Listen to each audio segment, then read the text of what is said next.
Today I'm going to talk about Gideon. I love the book of Judges.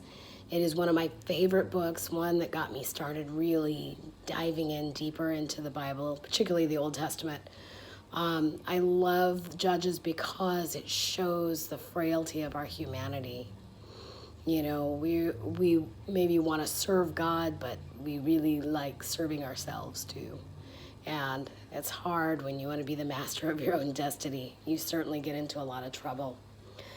In this case, the story of Gideon, almost every book in the book of Judges, or every chapter in the book of Judges, opens up with, "And once again the children of Israel did evil in the sight of the Lord, and he delivered them to their enemies." So in this case, in Gideon's case, his generation, it was the Midianites. And the Midianites were so swift that they would come into the land. And it said the Israelites were hiding in the clefts of the mountains and in caves, and that they just couldn't even grow crops because anytime they would, the Midianites would just impose upon them like locusts. It says their camels were so many they couldn't be counted. It was like the grains of sand. So he's in his wine press secretly threshing wheat. And this man comes to him, the angel, or this man of God comes to him and says, "Gideon, mighty man of God." And he says, "I'm going to use you to free the children of Israel." And Gideon's like, "Me? Like, my tribe is the least of all the Israelites, and I'm a nobody even in my house. I'm the least of anybody. I am a plebe." But he says, "Yes, I'll use you to do this." And so he's grateful, and he says, "Wait here, I'm going to provide a sacrifice." So he goes in, he brings his basket of grain in, he cooks a goat, he serves some of the goat, he brings out a pot of broth and some bread, unleavened bread. So almost think of like tandoori kind of style made bread. So he brings it out, and the man tells him, "Place it on the rock." So he places some of the meat, the bread, and pours the broth over it. And the man touches it with his staff, and the food is consumed by fire right there. And Gideon is like, "Oh my God, you're an angel." He's like, "I'm going to die. I'm going to die." And the guy was like, "God has given you favor. You're not going to die. I'm not killing you." And so he is just so impressed.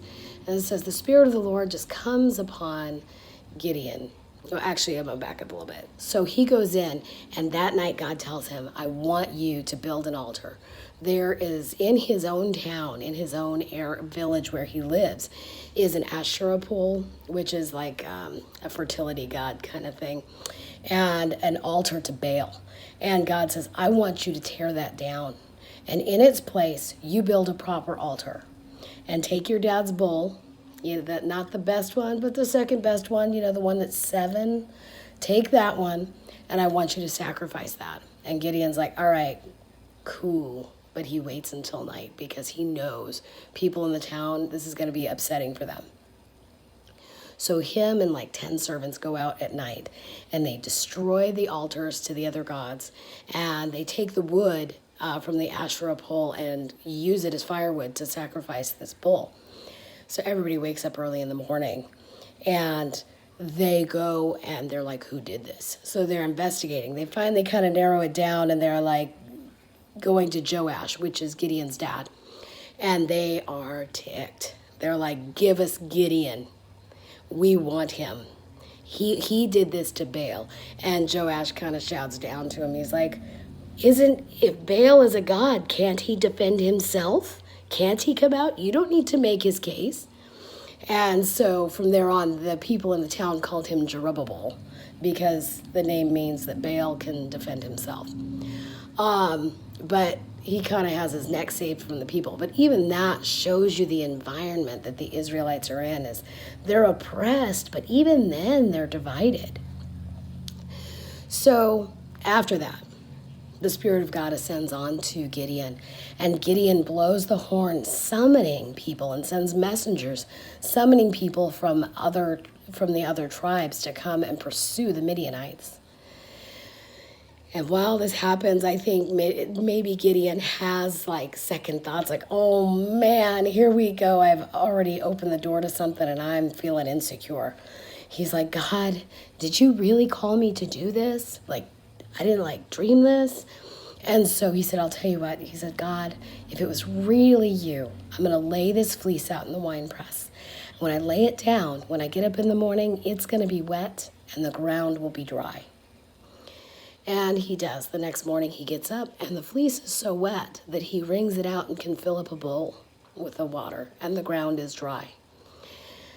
But he's still having those butterflies and he's still, nervous. And so he says, okay, God, if it's really, really you, tonight I'm going to lay down, I'll lay out the fleece, and when I get up in the morning, the fleece will be dry and the ground will be wet.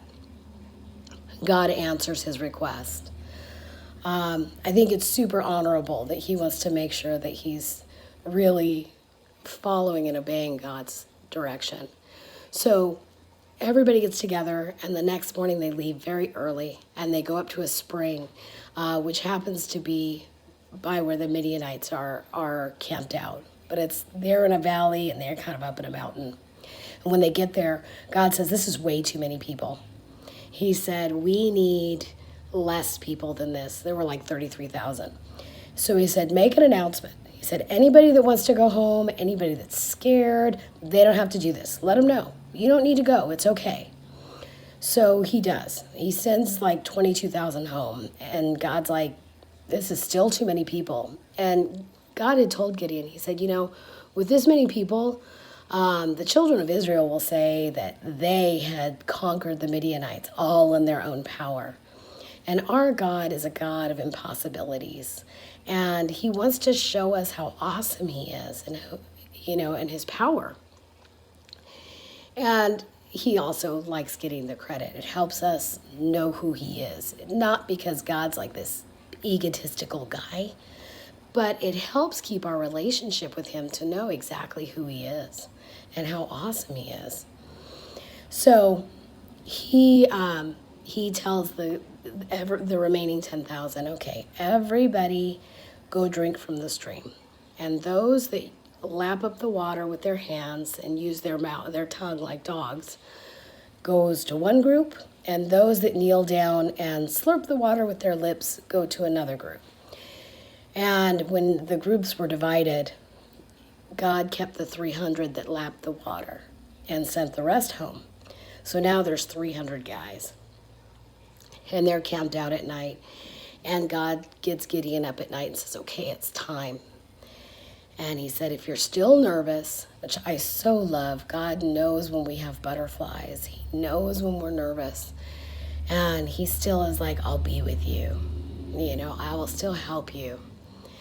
And so he says, if you're still nervous, go down into the valley and listen to what they're saying. And when you hear what the people are saying, you'll be ready to go. That'll give you the assurance you need. So he goes down and he overhears this guy saying, I had this dream and there was this loaf of bread that came down and it smacked one of the tents flat. And the friend that he's talking about it to, the Midianite, he said, oh man, that must be the sword of Gideon. So they must have heard of Gideon. Some mysteries, I think, will remain until someday. So I don't know what kind of a reputation Gideon had, but apparently they knew of him. So that gave Gideon, though, the assurance that he needed. Gideon went back up to the top and he gathered the men and he said, okay, this is what we're going to do. And he had collected horns from all the people that had gone home. He collected supplies before they left. So every man had a horn, obviously, and a pitcher, and at least a torch. I don't know what else they had, but those are obviously required items. So he said, when we go down, we're going to divide into 3 groups, and you all do what I do. So they go down and they encompass the camp, and he blows the horn. And when they blow the horn, everyone blows their horn. And then he says, for the Lord and for Gideon. And they all shout that and break their pitchers, which have torches in them. So now, after the pitchers are broken, they all have a torch in their left hand and a horn in their right hand. And the sound is so great and so sudden and so quick. It puts all of the Midianites in the camp into confusion. And they are so confused and so scared, they start fighting with each other until most of the camp, everyone left there, has been dead. And they begin to chase and pursue the rest of the people. They chase them into Ephraim eventually. And there, the Ephraimites collect Oreb and Zeeb. I love these names. Pretty funny. Which are like two of the biggest like fighting dudes. And there breaks out this like heated argument with Gideon. And the Ephraimites are like, how come you didn't call us first? We wanted some of this action, you know, kind of thing. And he's like kind of mad about it. And Gideon's like, dude, you got Oreb and Zeeb. And aren't the grapes that you have way better than what I have where I'm from? He's like, we don't even have anything. And they're like, you're right. So they kind of like, that kind of quashes that. So Gideon begins to pursue. He continues to leave there and to pursue the two kings of Midianite. Their names are Zebah and Zalmunna. So anyways, he gets to Succoth. And Succoth, he's by there. He and his men are exhausted. And he says, hey, can you all spare some food and some water for my men? We are tired. We're in pursuit of the Midianite kings, you know. So they were like, well, catch those two guys first, and then I'll feed you. And he was like, boy, he's like, when I get back after I catch these guys, I am getting thorns, and I am whipping you, all of you all. So he took off. He goes to another town, Peniel. And when he goes to Peniel, he asks for the same help, and they do the same thing. They're like, dude, you go and bring the two kings back, Zebah and Zalmunna, and then we'll talk. So he was like, all right, when I get back, I am tearing your tower down. He is like, he's ticked. I can't blame him. So he pursues the two kings all the way into Kakor. And as he does, there are still 15,000 men with him. And these 15,000 men are pretty fighting guys, but they took out 120,000, which is huge numbers. So they go in, they catch all the guys, and they come back to Succoth. And on their way back to Succoth, they catch a guy from Succoth. And he says, I want you, Gideon makes this guy write down the name of all the elders in the town. There are 77 officials. So he takes the 77 officials and he calls them all out and he's like, I asked for help and you didn't help me. I remember. And so he did. He proceeded to take all the 77 officials out and whip the tar out of them with these thorns. Then he went back to Peniel. And as he went there, he tore down their tower, basically told them the same thing. I asked you for help. You didn't help me. So then he tore down their tower and he killed all the men in the town. He was like, sorry, dudes, you guys to go. So then, meanwhile, they have the two kings. And he asks about his homeland. He says, hey, when you got there, he said, what do the people there look like? Did you kill them? And the kings were like, dude, these guys are kind of tough dirtbags. And I could see it, though. Being caught, I'm sure they're ticked. They may know there's an end for them. Maybe there isn't. But they're definitely ticked. And they're like, yeah, they look just like you. And he's like, did you kill him? He goes, they're like, yeah, we did. So what? You know, kind of attitude. And he was like, those were my brothers, like his literal brothers. So he was ticked. He was like, he told his son, Jether, he said, take the sword and kill him. But Jether was kind of a kid still. He was still a baby. And so they taunted Gideon and they said, why don't you do it yourself? Be a man. And he did. So he took them, it says he killed them. He took their necklaces and the jewelry off their camels.